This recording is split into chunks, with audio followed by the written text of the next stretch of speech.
Hi guys, Mons here. On this episode of Ball in Mons, we're going to be looking at the Premier League Game Week 29 prediction, picks, and of course, my risky pick alert. Just before I get started, if it's your first time on my channel, and if you haven't subscribed yet, please make sure you hit on the subscribe button. Thank you very much. And if you're already subscribed, thank you for the continued support. So let me just get right to it. So last weekend, I lost my risky pick alert didn't come off last weekend, but look, they don't call me Mr. Recoup for nothing. I guarantee you this game week, I'm going to make sure my risky pick alert hit. So let me just get started here. So if you haven't been on my channel before, it's your first time, what I do is I go through the fixtures, I do my picks, and I go through my rationale for the teams I pick. So you're looking at Bournemouth and Brentford. I'm going for a Brentford win here. Everton and Burnley, I'm going for Everton win here. Leeds and Sunderland, I'm going for a Sunderland win here. Wolves versus Liverpool, I'm going for a Liverpool win here. Aston Villa versus Chelsea, I'm going for an Aston Villa win here.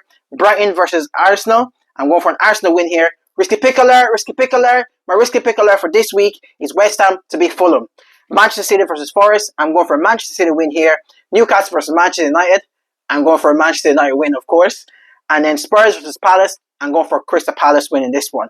So, let me just give you my rationale in terms of my picks. So, the Bournemouth are now known as draw specialist. However, I do believe Keto is going to bring his men to Bournemouth, and I think they're going to get a victory in this game. Bournemouth conceded a lot of goals. They have very good attacking as well. Bournemouth are actually very pleasing to watch. Whenever I watch them, I seem to enjoy it. They always seem to please and entertain the fans. But I'll go for a Brentford win this one. My guy Keto, he got a new deal 2 weeks ago. I'm so happy for my guy Keto. Before this season, he was one of the favorite managers to get sacked, and look at him now. I predicted he was going to do very well, and I said I'm going to keep backing Keto, an Irish manager, Irish young manager, and I can see him being the future Irish manager, national team manager in the future. Everton versus Burnley. Everton had a very, very impressive win against Newcastle. I actually picked them to beat Newcastle last weekend. That should have been my risky pick alert. My bad. Next week, like I said, this week I'm going to recoup my risky pick alert. They had a very, very good win. Kieran Dewsbury Hall was fantastic. Let's say this season, I've watched Kieran Dewsbury Hall play for Everton. Anytime I seem to watch him, he seemed to have a very, very good game. Obviously, the move to Chelsea was an ill-advised one, but I think he's getting his career back on track with this Everton move, and he's been absolutely fantastic. And I see them putting away Burnley. It's not going to be easy, because Burnley have been playing really, really well the last couple of weeks, but I can see Everton putting away Burnley in this game. Leeds versus Sunderland. Sunderland are very unlucky against Bournemouth, I think. I thought they were the better team. I thought they had the better chances, and also they should have had a penalty for the push in the box. That's what I don't get about the referees. The referees will give that push outside the box. When the attackers have a slight shoulder, when the attackers have a slight push or have a slight hand on defenders in the corner flag, they always seem to favour defenders. But when a defender literally pushed the guy in the box, the referee didn't give a penalty. It was absolutely, I was bemused by that decision. Should have been a penalty for Sunderland in that game. I'm picking them to win this week. I'm picking them to win this game week. I see them beating Leeds. Although Leeds have been very, very good, but I see them beating Leeds. Wolves versus Liverpool. Wolves will actually be kicking themselves simply because last couple of weeks they've actually picked up a nice couple of good amount of points. And started this season, they were losing games by not paying attention to the small details. Those small details have literally cost them their Premier League status, in my opinion.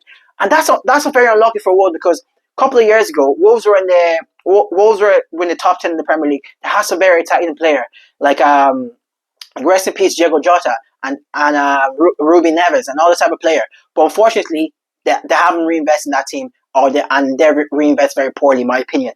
But in this game, I'm going for a Liverpool win. I think Liverpool are going to keep stacking up the wins. And as I said last week, I think Liverpool are going to finish in one of the Champions League places for sure this season. Aston Villa versus Chelsea. This is the game. This is the game of the game week, in my opinion. Absolutely, this is going to be a fantastic game. Aston Villa will be sliding down, and Man United are now third. Aston Villa from being second, they're now going to fourth. The XG eventually caught up with them. You can run from it, dread it. It's going to catch up on you. Because Aston Villa, when they went through the 10-game winning run, they were hitting shots from outside the box. You had Morgan Rogers, Buendia, hitting rockets from outside the box. And the XG said they shouldn't be winning those games, or they shouldn't be scoring as many goals. And now the XG has caught up to them. And they're not looking great. Chelsea had a very unlucky defeat to Arsenal. But that was one. I'm not even going to get into it. It was a woeful game to watch, in my opinion. But I'm picking Aston Villa to win in this one. Brighton versus Arsenal. Arsenal, for me, are the champions elect. I think I'm going to put away Brighton. I think it's going to be an easy game for Arsenal, in my opinion. Risky pick alert. My risky pick alert for this week is West Ham to beat Fulham. I'm picking West Ham in this game. Like I said, every game from now to the end of the season is going to be a cup final for West Ham. They play Liverpool. Liverpool score from set pieces. West Ham didn't defend set pieces properly against Liverpool. But in this game against Fulham, Fulham have been absolutely flying. Iwobi and Calvin Bassey and also Harry Wilson's having a hell of a season in my opinion. But I think this game, West Ham, they need Jarrod Bowen. Jarrod Bowen and Diouf, the left fullback, who I've been very, very impressed with this season, especially his delivery. And his defending is not bad because naturally he's a left winger and they've converted him to a left fullback. But I'm picking West Ham in this one for my risky pick alert. I'm picking West Ham in this one for my risky pick alert. Manchester City versus Nottingham Forest. I'm going for Manchester City in this one. The last couple of weeks, I've been drawn to Nottingham Forest because I'm a big fan of Morgan Gibbs-White. I felt this season has been very poor, but the last couple of weeks, he's picked it up a bit and he scored a fantastic goal at the weekend against Brighton. But I think if he can pick it up, they might actually have a chance of staying away from the relegation zone in the last couple of weeks of the season. Newcastle versus Manchester United. I'm going for a Manchester United win, of course.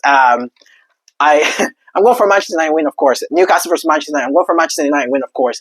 Michael Carrick has completely changed my life. Honestly, I saw there he has the best start of a new manager in a joint best start of a new manager in the Premier League era. So Michael Carrick, whatever you're doing, just keep doing it. Players, keep listening to Michael Carrick. He knows what he's doing. And my guy Big Benjamin. That Newcastle defense is very shaky. I'm telling you, start Big Benjamin again, and I guarantee you he's going to notch a goal or two in this game, in my opinion. Spurs versus Palace. I am praying, I'm hoping Spurs get relegated. If Spurs get relegated, I'll be so happy. I have a couple of friends that are Spurs fans, and they were talking so much shit to me when Spurs beat Man United in the Europa League final a couple of months ago. And you know what? I am absolutely delighted for Spurs. I'm praying. I'm on my knees praying that Spurs get relegated. If they get relegated, I'll be over the moon. Honestly, I'm going for Palace in this one, of course. I feel Palace are going to win this game. I'm going for Palace in this one. I hope Palace win this game, and I hope Nottingham Forest win, and I hope West Ham win, and then drag Spurs into that bottom three. And I would love it. I would love it if Spurs get relegated. That's pretty much it. Make sure you hit on the subscribe button. And also, if you have your prediction, don't be afraid to drop a prediction below. I'll always come back. I'll always have a debate with anyone watching my videos. Thank you very much. Peace out.